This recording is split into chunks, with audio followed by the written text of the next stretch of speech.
नमस्कार दोस्तों, हमारी पिछली सभी वीडियोस को काफ़ी पसंद करने के लिए आपका बहुत बहुत धन्यवाद। आज मूवी रिव्यू सेक्शन में हम आपके लिए लेकर आए हैं 1955 की रोमांटिक कॉमेडी फिल्म जिसका नाम है मुनीम जी। इस फिल्म के डायरेक्टर थे सुबोध मुखर्जी। फिल्म की कहानी लिखी है नासिर हुसैन जी ने। इसके प्रोड्यूसर थे शशाधर मुखर्जी जी। इसमें संगीत दिया एस.डी. बर्मन साहब ने और इसके गाने लिखे हैं साहिल लुधियानवी जी ने। ये फिल्म 5 अगस्त 1955 को सिनेमाघरों में रिलीज हुई थी और उस साल की काफ़ी सफल पिक्चरों में से एक मानी गई। फिल्म की कास्ट की बात करें तो इसमें देवानंद साहब, नलिनी जयवंत, निरूपा रॉय, प्राण, अमिता और मदन मोहन जैसे कलाकार थे। फिल्म की कहानी की बात करें तो इसकी कहानी शुरू होती है रामलाल जी के घर से, जिनके पास एक बेटा है जिसकी माँ की मृत्यु हो चुकी है, यानी रामलाल जी की जो बीवी है उनकी मृत्यु हो चुकी है। रामलाल जी काफ़ी परेशान है अपने बेटे की परवरिश को लेके। तभी उनके दोस्त कप्तान सुरेश उनके पास आते हैं और वो देखते हैं कि उनके बेटे के शरीर पे एक निशान है और वो उनसे कहते हैं कि आप घबराइए मत, अगर आपका बेटा खो भी गया तो भी हमें मिल जाएगा क्योंकि उसके शरीर पे ये निशान है। अगले ही पल क्या होता है, मालती नाम की एक औरत वो रामलाल जी के घर आती है जो कि उनकी पहली बीवी है और उनके साथ उसी उम्र का एक और लड़का है। तो मालती उनसे कहती है भले ही आप मुझे ना अपनाओ मगर मेरे बेटे को ज़रूर अपनाइए ताकि उसको भी वो सब सुख सुविधा मिले जो आपके दूसरे बेटे को मिलेगी और वो भी एक सेठ का बेटा कहलाएगा। रामलाल जो है वो इस बात से काफ़ी क्रोधित हो जाते हैं और बिल्कुल साफ मना कर देते हैं कि जो बेटा उनके पास है वही उनका असली बेटा है और उस दूसरे बेटे से उसका कोई भी लेना देना नहीं है। और वो मालती को बेइज्जत करके वहाँ से भगा देते हैं, अपने घर से जाने को कहते हैं। अगले ही पल जब रात होती है तो मालती उस घर वापस आती है और रामलाल जब सो रहे होते हैं तो उनके बेटे की जगह अपना बेटा रख के वहाँ से चली जाती है और उनका बेटा अपने साथ ले जाती है।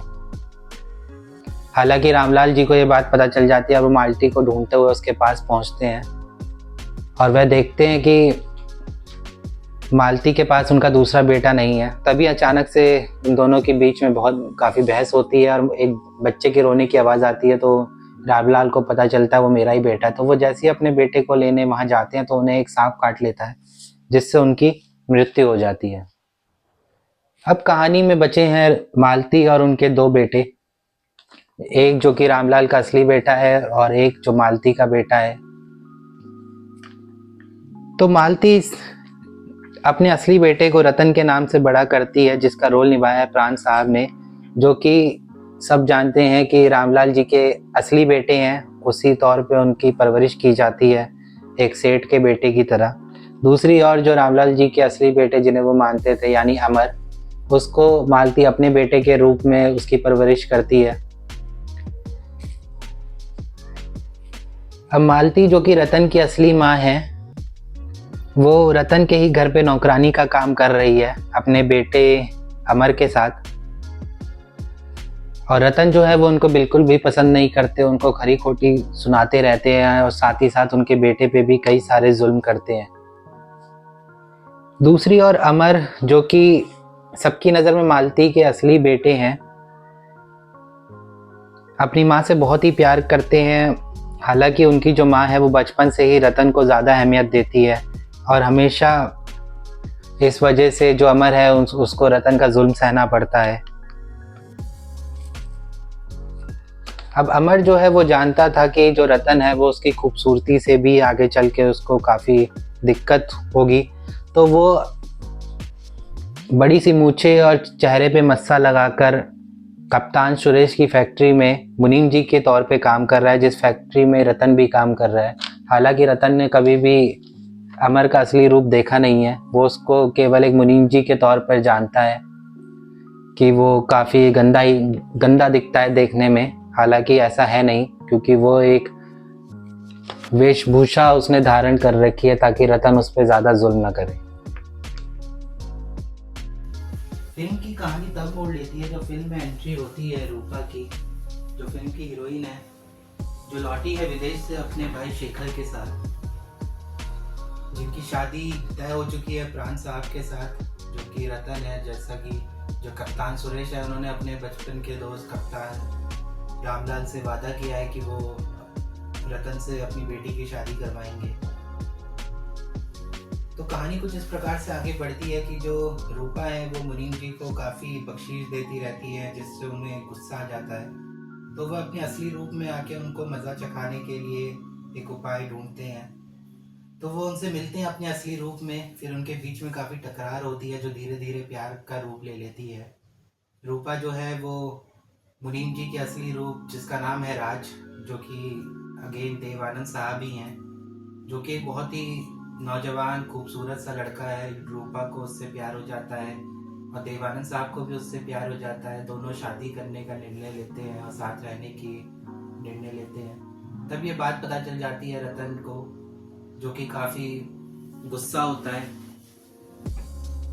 तो जब इन दोनों के बीच में मोहब्बत स्टार्ट होती है तो ये लोग कुछ फ़ोटोज़ लेते हैं। उसमें से एक फ़ोटो जो है मालती के हाथ लग जाती है। मालती को पता चलता है कि रूपा जिससे प्यार करती है वह कोई और नहीं बल्कि उन्हीं का बेटा अमर है, यानी कि देवानंद साहब, जो कि राज बन के रूपा से प्यार करने लगे हैं। तो एक दिन राज जो है वो काफ़ी खुशी मन से अपने माँ के पास आते हैं और अपनी माँ से कहते हैं कि आज मैं बहुत खुश हूँ। तो उसकी माँ कहती है, अगर मैं तुमसे कुछ मांगूँ तो क्या तुम मुझे वो दोगे? तो देवानंद साहब कहते हैं, हाँ माँ ज़रूर, आज अगर तुम मुझसे मेरी खुशी भी मांगो तो मैं वो भी तुम्हें दे दूँगा। तो उनकी माँ कहती है कि मैं तुमसे तुम्हारी खुशी ही मांगने आई हूँ, तुम रूपा को छोड़ दो ताकि जो रतन है वो रूपा से शादी कर ले, क्योंकि मनी मन उनकी माँ तो जानती ही है कि जो रतन है वही उनके असली बेटे हैं और वो उनको दुखी नहीं देख सकती। तो माँ के ऐसा कहने पे, माँ की काफ़ी जिद करने पे देवानंद साहब जो है वो मान जाते हैं। फिर अगले पल देवानंद साहब मुनीम जी के भेस में रूपा से मिलते हैं और राज का जो मैसेज है वो रूपा तक पहुंचाते हैं कि वो इस रिश्ते को यहीं ख़त्म करना चाहते हैं, इसे आगे नहीं बढ़ा सकते।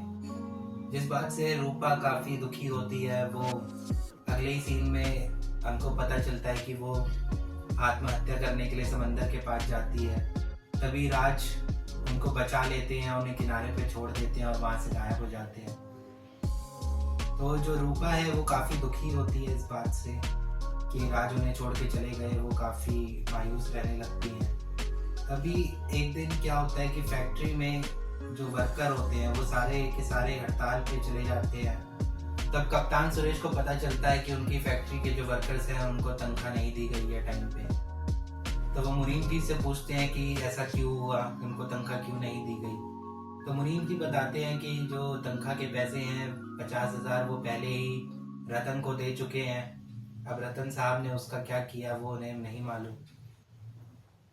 तो जब कप्तान सुरेश रतन से पूछते हैं तो वो बताते हैं कि कुछ तो पैसा उनकी बेटी ने ही जुए में उड़ा दिए हैं और कुछ पैसे का उन्होंने अपने दोस्त को दे दिया है जिसको ज़रूरत थी। हालांकि हुआ कुछ इस तरीके से है कि वो सारे पैसे रतन ने अपने ऊपर खर्च कर लिए हैं। फिल्म की आगे बढ़ती है। कप्तान सुरेश रतन को कहते हैं कि तुम्हारे पास बैसाख तक का समय है, तुम मुझे 50,000 रुपये लौटाओ। तभी जो रतन है वो मालती के घर पहुंचते हैं और वहाँ पर मुनीम जी जो हैं उनको काफ़ी मारते हैं हंटरों से और उनसे बोलते हैं कि तुमसे एक बात नहीं छुपाई गई। तो मुनीम जी बोलते हैं, मैं 50,000 रुपये कैसे छुपा पाता। तो वो मालती के सामने दूसरे बेटे अमर को बहुत मारते हैं, यानी मुनीम जी को बहुत मारते हैं।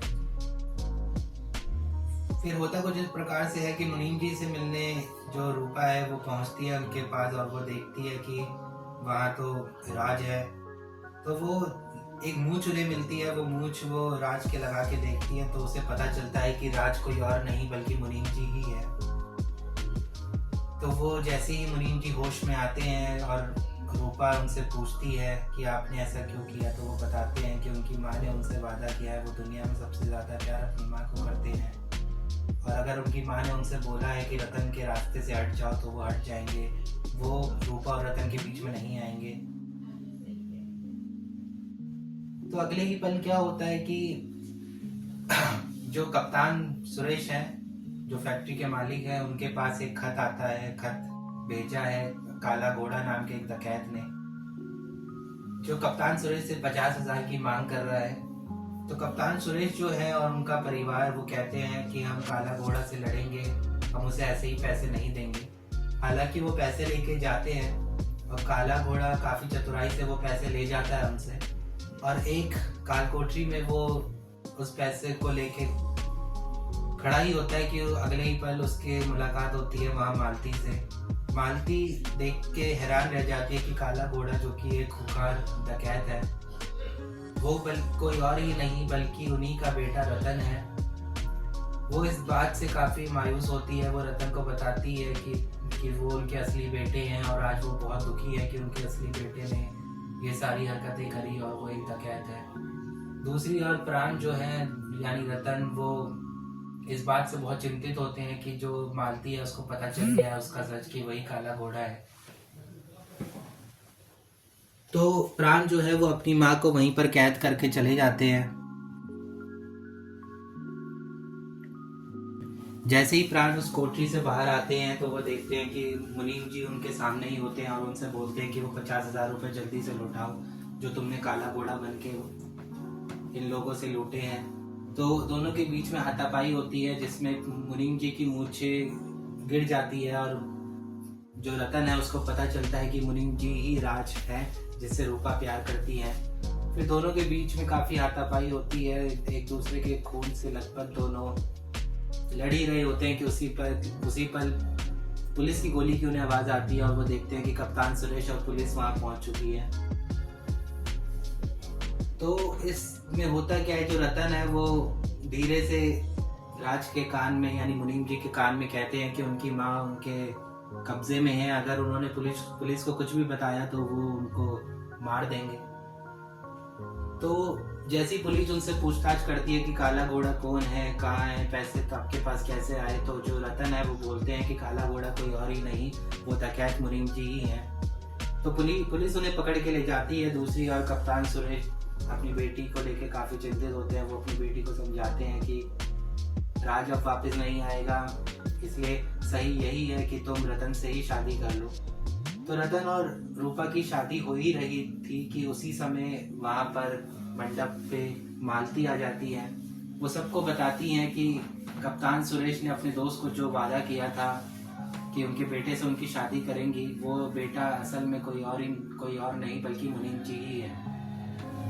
तो होता कुछ इस प्रकार से है कि मुनीम जी जो है वो भी वहाँ आ जाते हैं पुलिस के साथ और सबको बताती है मालती की मुनीम जी ही असली बेटे हैं। तभी कप्तान सुरेश वहाँ पर देखते हैं कि वो जो जन्म का निशान उनके शरीर पे है वो वही था जो उन्होंने अपने दोस्त के घर पे उस बच्चे के देखा था। तो वो समझ जाते हैं कि देवानंद ही असली बेटे हैं जिससे रूपा की शादी तय हुई थी। फिर रतन जो है, मालती ये भी बताती है कि रतन ही काला घोड़ा नाम के डाकू हैं और उनको पुलिस ले जाती है फिर वहाँ से। हालांकि रतन वहाँ से भाग जाते हैं और अगले ही पल क्लाइमेक्स स्टार्ट होता है। तो क्लाइमेक्स में क्या होता है ये आपको मूवी देखकर पता चलेगा। तो मैं आपसे आग्रह करूँगा कि आप ये मूवी ज़रूर देखें। ये मूवी यूट्यूब पर अवेलेबल है और काफ़ी अच्छी मूवी है, आपको देखने में काफ़ी अच्छा लगेगा। फिल्म के हटके अगर इसकी संगीत की बात करें तो इसमें टोटल 9 गाने हैं। पहला गाना है जीवन के सफर में राही जो गाया है किशोर कुमार ने। दूसरा गाना है जीवन के सफर में राही अगेन जो कि इस बार एक फीमेल वर्जन है जिसे गाया है लता मंगेशकर ने। फिल्म का तीसरा गाना है एक नज़र बस एक नज़र जो गाया है लता मंगेशकर ने।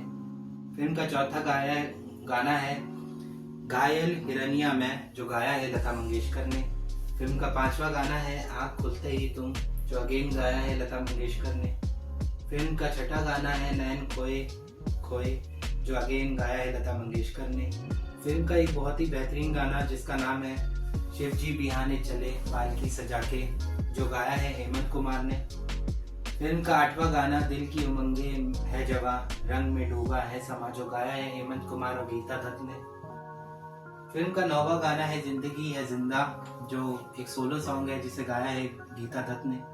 फिल्म से जुड़ी एक और रोचक बात मैं आपको बताऊं तो इस फिल्म का एक तेलुगु वर्जन भी आया था जिसका नाम था इंटी गुट्टू जो आया था 1958 में। फिल्म से रोचक एक और बात है कि ये जो 4 लोगों की टीम है जिसमें मुखर्जी साहब, नासिर हुसैन, देव आनंद साहब और एस टी बर्मन, इन चारों ने मिलकर 1957 में एक और मूवी बनाई जो कि अगेन बहुत बड़ी हिट मूवी थी, जिसका नाम था पेइंग गेस्ट। तो इसी के साथ हमारा रिव्यू आज के लिए समाप्त होता है। मैं आशा करता हूँ आपको ये रिव्यू पसंद आया होगा। यदि आप किसी और मूवी का रिव्यू जानना चाहते हैं तो ज़रूर आप कमेंट कर सकते हैं, हम उसके लिए उसमें भी रिव्यू बनाएंगे। साथ ही साथ यदि आप किसी मूवी के गाना सुनना चाहते हैं हमारे ग्रामोफोन में, और यदि वो रिकॉर्ड हमारे पास अवेलेबल है, तो हम ज़रूर आपके लिए वो गाना रिकॉर्ड प्लेयर पे सुना के उसका वीडियो अपलोड करेंगे। तो मिलते हैं अगले वीडियो में, तब तक के लिए धन्यवाद। Thank you.